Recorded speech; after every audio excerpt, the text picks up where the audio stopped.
I know. Better late than never. We are here. All right, we are going to give the full court press. I know that's a different sport, but it is a full court press on Saleh's press conference today. And also, you get a special treat because there is something that I have to get off my chest. So what is it? There's only one way to find out. Tune in right here, right now. Boy Green meets Wudi.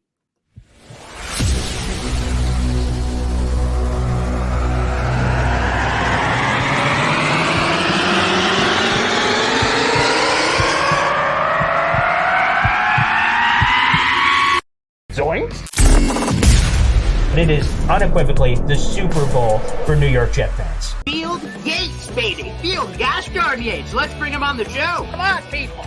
Connor Rogers is joining the show. What's up, Connor? But Trevor Gosh darn Sycamore, baby, for me, personally, my favorite New York Jet of all time. Wow, it's great to be on. What an intro that was right there. Paul, nobody does an intro like you, man. Paul, you give the best intro of literally any podcast that I've ever been. I'm gonna lose my gosh darn bananas.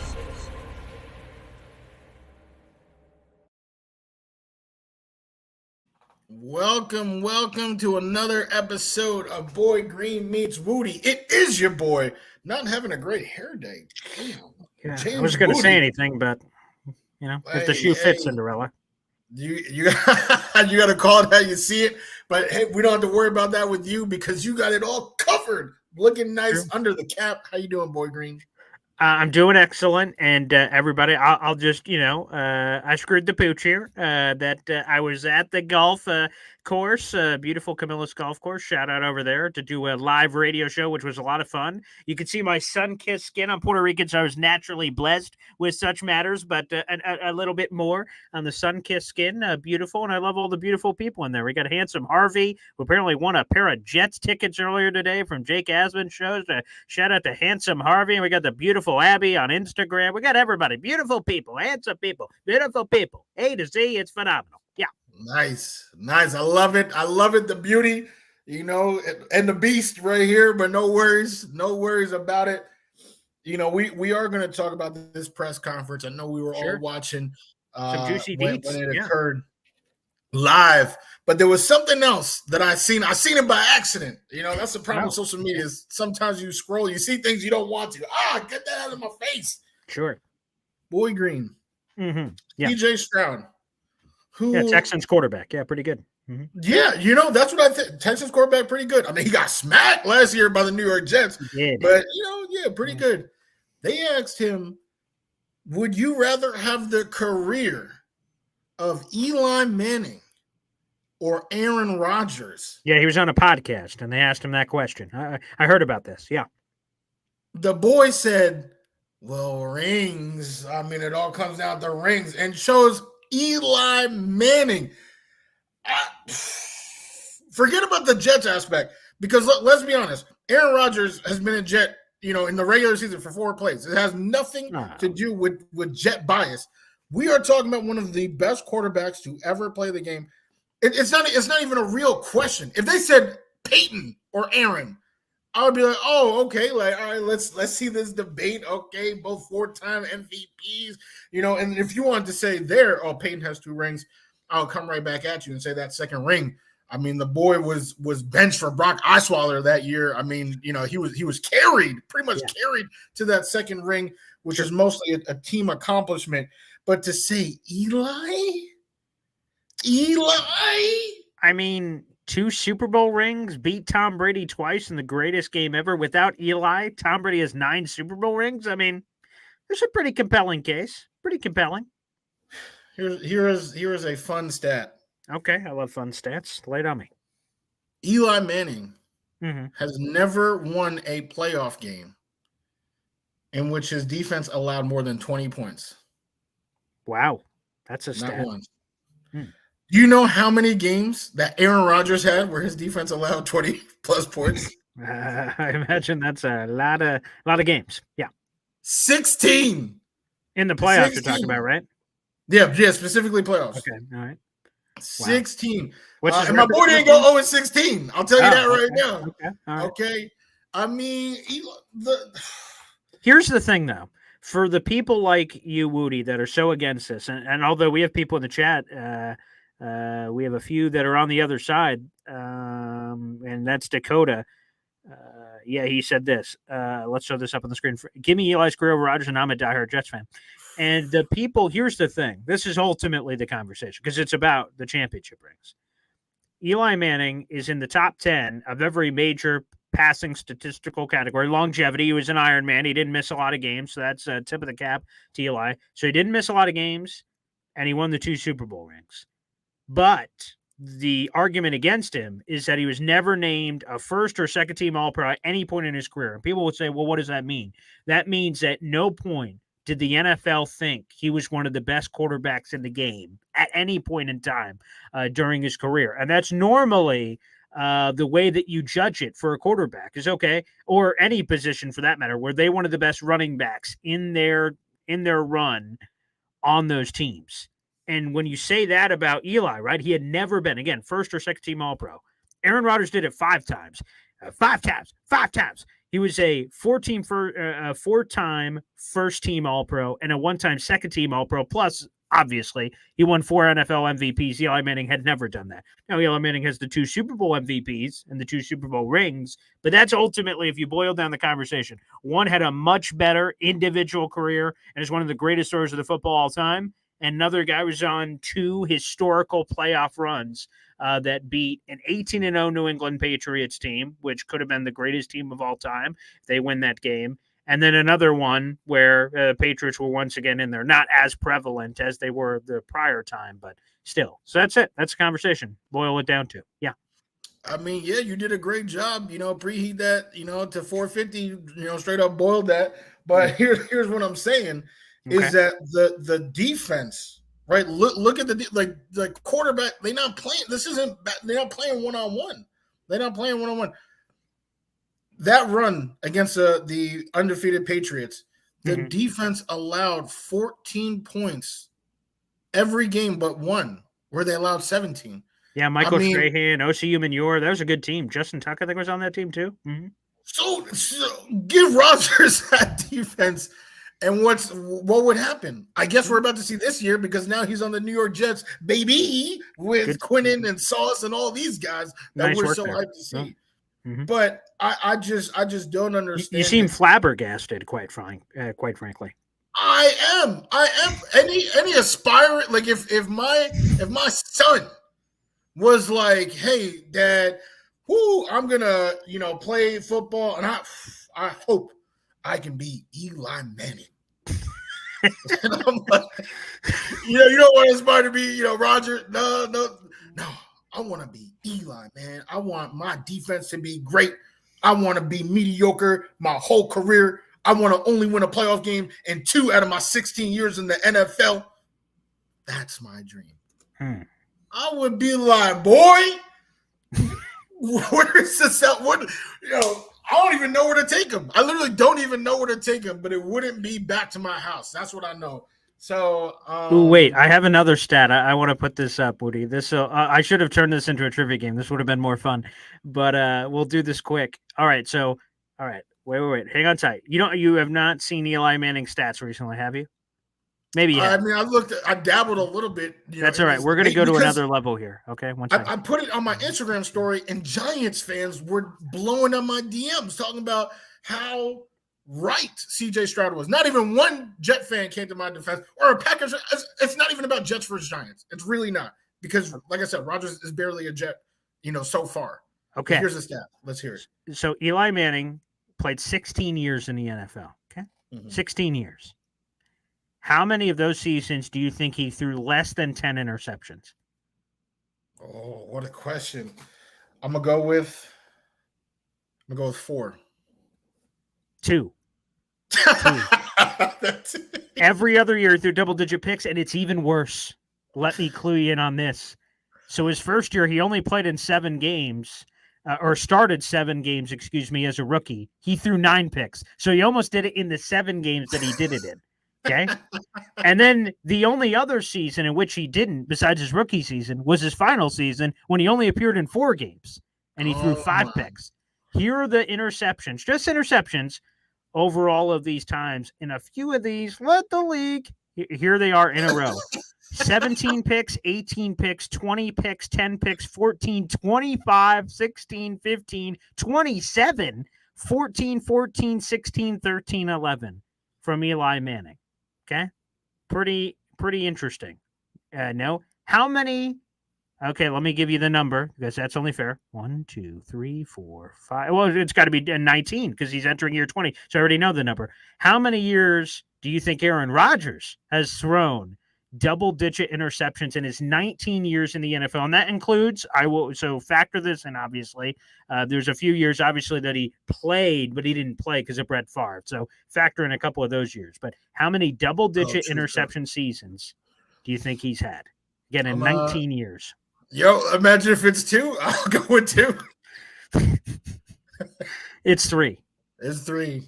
And here are the 3. 2008 through 13, 2010 through 11, and then 2022 through 12. Every other year was less than 10 interceptions, and here they are. Obviously, you have the first couple, 1, 0, 0. Okay, fine. He didn't play in those. That's fine. Wait, so what did you say was his career high in picks? His career high in picks is 13. Okay, and Eli that was in 2008. Has damn near doubled that in a season. He has doubled it. He had a 27 interception season in 2013, so he more than doubled it. He had a 25 interception season in 2010 and a 20 interception season in 2007. I believe those 3 led the league in interceptions in those respective seasons. But here are Aaron Rodgers picks in those years. And I'm going to wash away the first 3 years because obviously he didn't play. So take those 2 of his first 3 years as starter, he had double-digit picks in 13, 11. But then there were 7, 6, 8, 6, 5, 8, 7, 6, 2, 4, 5, 4, and then the 12. That is, if you really want to have the Eli Manning, Aaron Rodgers conversation, start diving into some of those numbers. You're like, oh, like 27 picks? How in God's green earth? And by the way, it wasn't like that was paired with a bunch of touchdowns. He had 18 touchdowns that season. He had 9 more interceptions and touchdowns. Ugh. Despicable. You see, Boy Green, what I've had to deal with this morning. Oh my God. And because Jameis, he did at least, when he threw 30, like you said, 30 picks. Yeah, he did 30 for 30. ESPN special. Jameis Winston. Let's do it.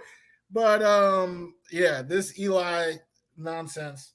And I'm not even trying to discredit his career or anything like that. Like, I like Eli Manning. I like the Mannings. They got what they got. Dakota says the Eli Manning interception stat is overrated. We as Jet fans shouldn't be complaining about people throwing picks.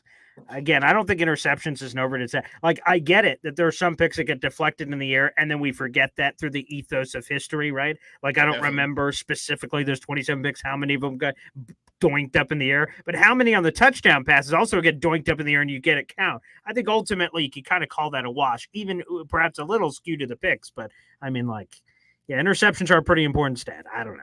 Different strokes.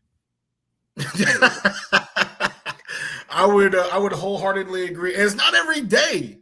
Dare I say, is it any day that Boy Green and I agree like that? But here we are in agreement. And I said to one of the Giants fans that was arguing with me in the DMs, if they said Peyton Manning, okay, all right, we could talk. That's a compelling argument. Yeah. I would still probably choose Aaron, but I can see Peyton. I cannot see in this debate. Call me Stevie Wonder, very superstitious. Cannot see Eli Manning being better than Aaron Rodgers in any capacity. It's just how it is. That's very fair, but a very hot and heavy way to start the show today, Wudi. I appreciate it. I love when you bring a little passion, a little chutzpah to the show. I appreciate that. Well, you know what? We will turn the page to our coach, who has been known to bring the passion, bring the chutzpah. Not as much chutzpah, these days, but maybe it's picking back up. So let's lob over some quotes, some takeaways, and dissect them together. Yeah, we're going to package all these together for this first one of Haason Reddick, because it was a series of questions throughout the first half of Saleh's media availability today, which, again, we'll be reacting to. And, again, shout out. We're streaming live on youtube.com/BoyGreen25, Twitter @BoyGreen25, and the James Wudi Baby on Instagram. And here is kind of the collection plate. I'm going to kind of feed them all to you at once. You can kind of take it as you will. Robert Saleh did confirm today that Haason Reddick has not been here at all for the spring for the New York Jets. Again, all of the OTAs are, of course, voluntary. And he said he does not know why he hasn't been here. He doesn't know if it's anything contract related. Said that was a Joe Douglas question. He confirmed he's had zero communication with Reddick, and he said it's not unusual. It is what it is. And he did also add in this quote, if it makes people feel better, we know where he's at, we know what he's doing, and we know he is working his tail off to get where he needs to get to have a productive 2024 season. He did say that he expects him to be there for mandatory minicamp, which is next week from June 11th to June 13th. So again, he has not been here for any of the OTAs, and Saleh confirmed that. Sometimes there's a situation where a player's in-house and they're rehabbing and we don't see them, so we don't know whether or not they're there or not, which he confirmed for a few players, but that was not the case for Reddick. Big deal, no deal that Reddick hasn't been here for all this voluntary stuff. And do you expect him there for mandatory minicamp next week? And by all indications, it does not seem like it's going to be canceled this year like it was last year. I'm gonna have to go with no deal. I mean, people they make a lot of mountains out of the molehills that are voluntary. Correct. Voluntary. Yeah. OTAs. What I said before, because remember I am on record saying something about Quinnen not showing up day one, and I was talking about leadership. I think the way that a roster is built. There are different types of players. There are the leaders, the new guys, the young guys, the rehabbing guys, right? Which you mentioned, people coming off from injury. Then you got the vets. Somebody who has been in the league. They've done this, been there, done that. They know why they got signed. They know what they're here to do. And can you guess? Can you surmise which one I'm putting Haason Reddick in? He knows what he is. A mercenary. He is a killer. So I could not care less. I mean, that probably sounds more harsh than it needs to be, but yeah, I don't think it's a big deal at all. You expect him there next week? I do. And if he doesn't, where does the worry meter go then? If he doesn't show up to mandatory practice? Yeah. There's a 3-day mandatory minicamp next week that obviously by the virtue of the name, the alliteration, mandatory minicamp is in fact mandatory. Yes. But players have skipped it. Like, for instance, CeeDee Lamb apparently skipping their mandatory minicamp, and they're going to fine him probably, but he's skipping it. If he skips it, so there's no worries right now. Okay. And by the way, I'm with you on Haason Reddick. I've seen the Instagram videos, which is where we all go to post our highlight clips from the gym. You go to Instagram, he's working out, looks just dandy, but next week, no mandatory minicamp for Haason Reddick. Again, Saleh said he expected him to be there if you're just joining us. But if he doesn't show up, what's the worry meter then? I would be a little bit worried because I don't understand. Like CeeDee Lamb, we know why he's not there. He wants to get paid. I mean, he just seen his boy Justin Jefferson, break records, right? Yeah. So yeah, I completely. It seems like Reddick wants that. to get paid though. That's the hubbub. From us? Yeah, well, because here's the thing, and a lot of people have asked, like, oh boy, man, we stole Haason Reddick. Those Eagles are idiots. And I had a Boy Green Daily show within the last couple of days about it.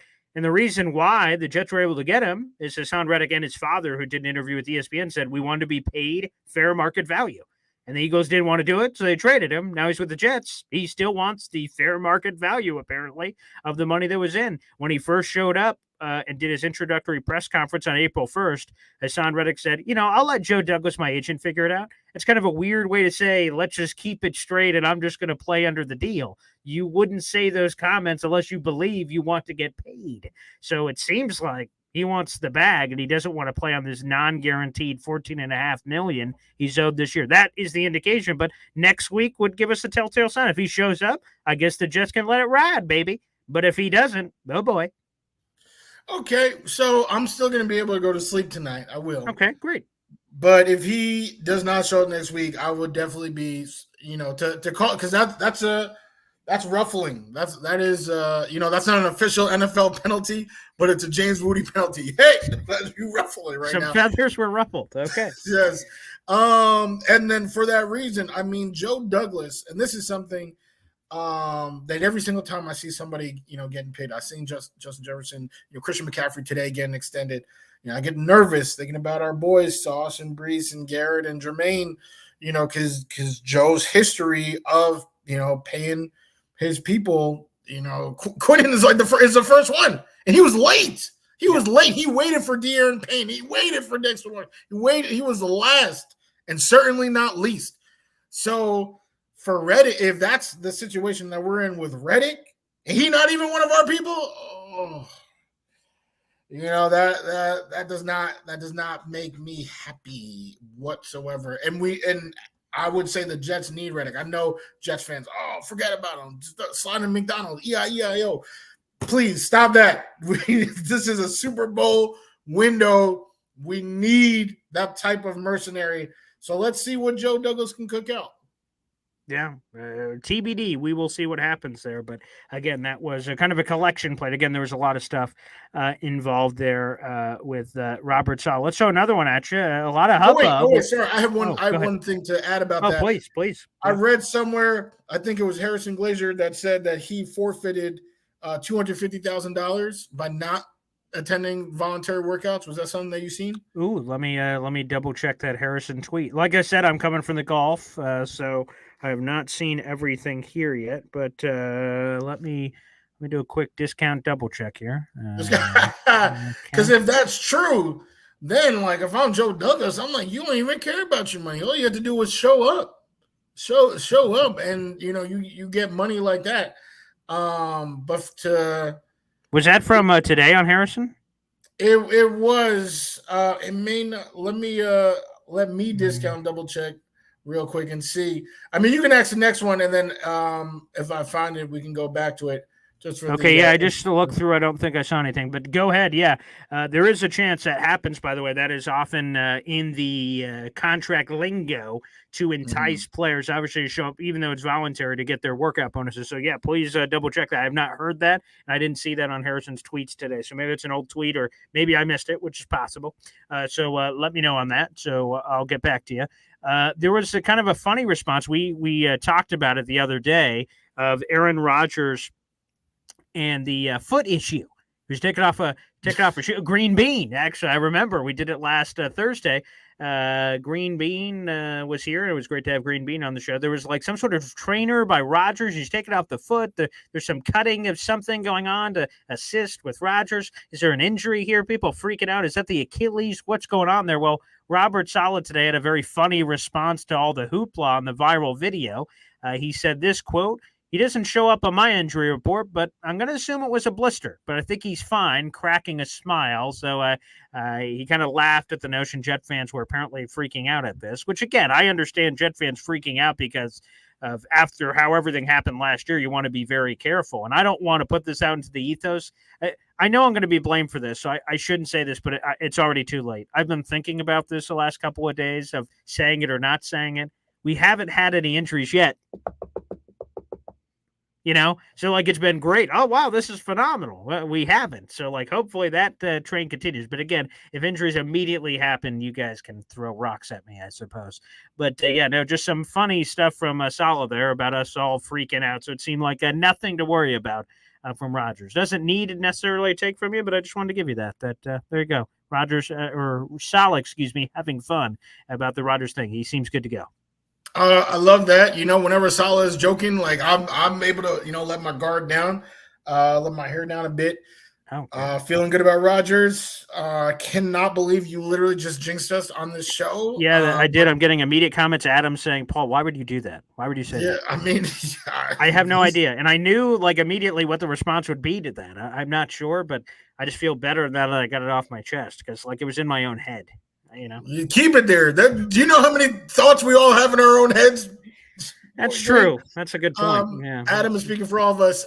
Just a quick update. Yeah, okay. It was Zach Rosenblatt, not Harrison Glazier. I lied. It was Zach Rosenblatt. Okay. Yeah, show it on the screen. What do we got here? Yeah. Well, it's Instagram, so I gotta hold the thing to. Yeah, hold it with your finger. I'm so sorry. That was embarrassing. Okay. Yeah. Okay. Geez, what kind of phone is this? It just looks like a white block. It does. Why does it look like that? I have no idea. Zach Rosenblatt said, just read it, I guess. Okay. Yeah, Haason Reddick is giving up $250,000 in workout bonuses by not showing up for the Jets OTAs. That was this morning at 11:06. Can I be blunt? I don't think I'm a cheap bastard. I'm just going to come out there and say it. Like, no matter how much money, Paul, we're going to give you $1 billion. That's a made up number to be this radio host at this awesome station. Oh, great. Hey, if you show up for OTAs to kind of practice your radio stuff, we'll give you another $250,000.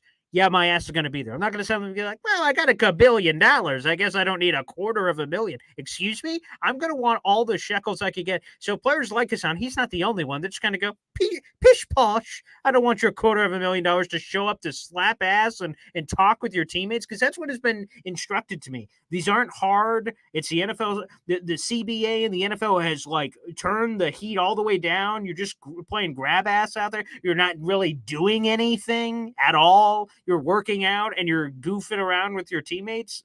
There's actual work being done on the field, but it's voluntary. It's OTAs. It's like not intense, not high contact, no pads. You're just flopping around out there. So why in God's green earth would you just like say, yeah, $250,000, you could blow me? Like, I don't understand that at all. Now, again, some players do this, like Rodgers. Hey, you want to give a guy? Rodgers did that a bunch of times. Say, I'm good. I'm just going to be in the Bahamas. And he did that at the tail end with the Packers on a couple of things. But, I guess Haason is going for the contract. So he's like, oh, I'm going to make my $250,000 back when you guys give me a cajillion dollars on my extension, I guess. But still, I just don't understand that at all.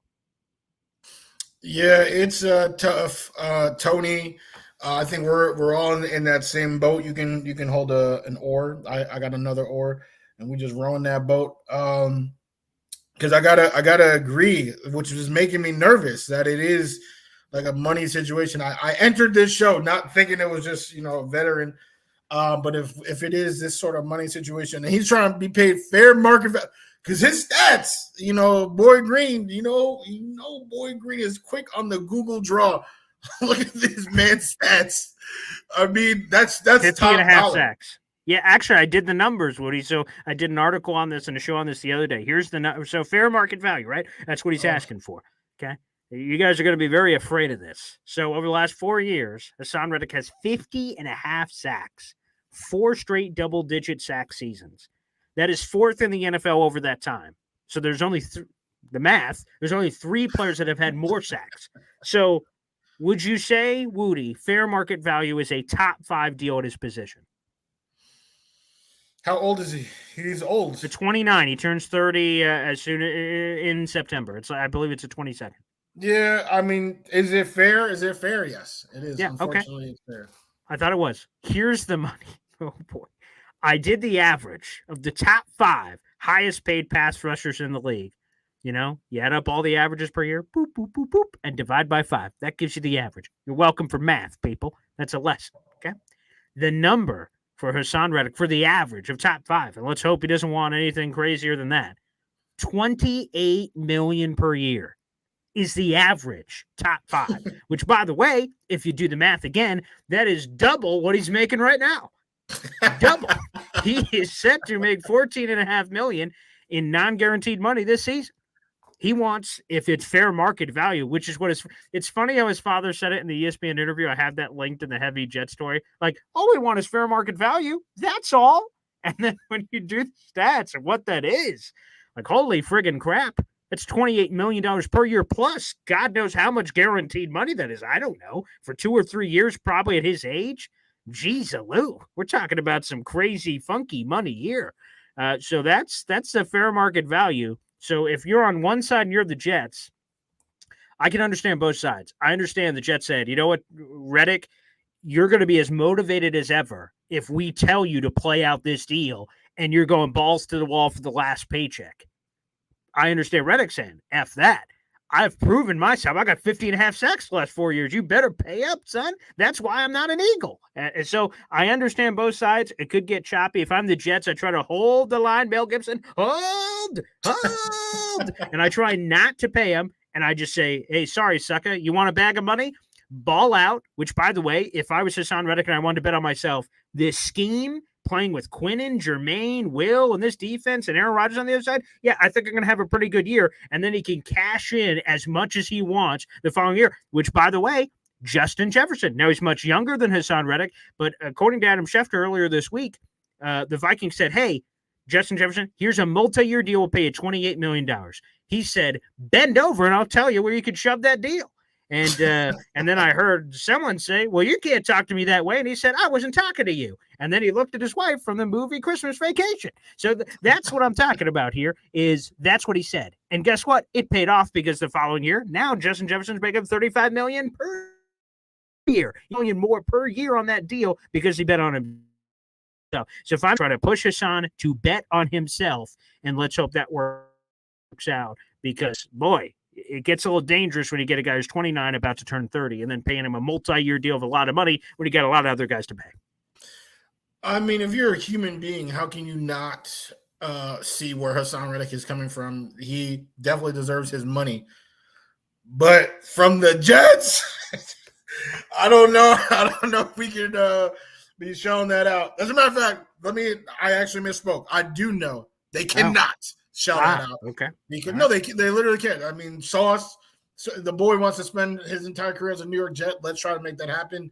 Garrett, Brees. I'm really expecting big things from Brees, and I know he's a running back, and people think that running backs are a dime a dozen. You know, Braylon Allen has made some cute catches, in May, so now people are ready to anoint him. But what I've seen from Brees and his DNA, his uncle being an NFL Hall of Famer, I would really, really, really want to give him a second deal as well.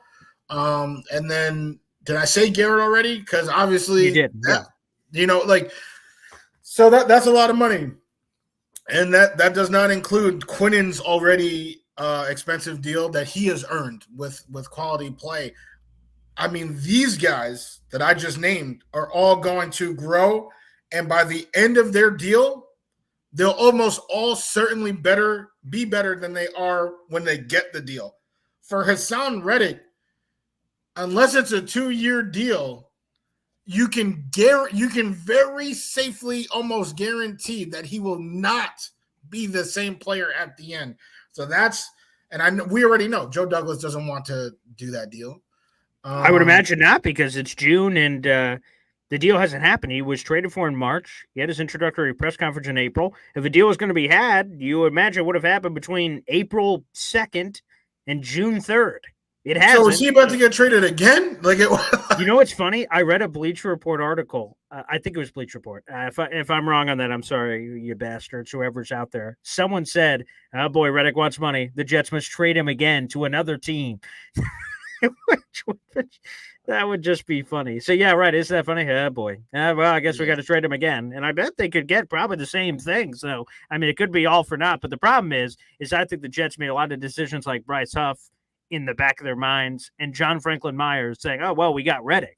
Well, if you suddenly didn't have Reddick, you don't have JFM back or Bryce back. So, I don't think that's really going to happen. But, it is what it is. So, anywho, we've got a lot more solid comments. Unfortunately, we're going to be out of time, so I will be spreading this butter across some bread over the next couple of days on Boy Green Daily.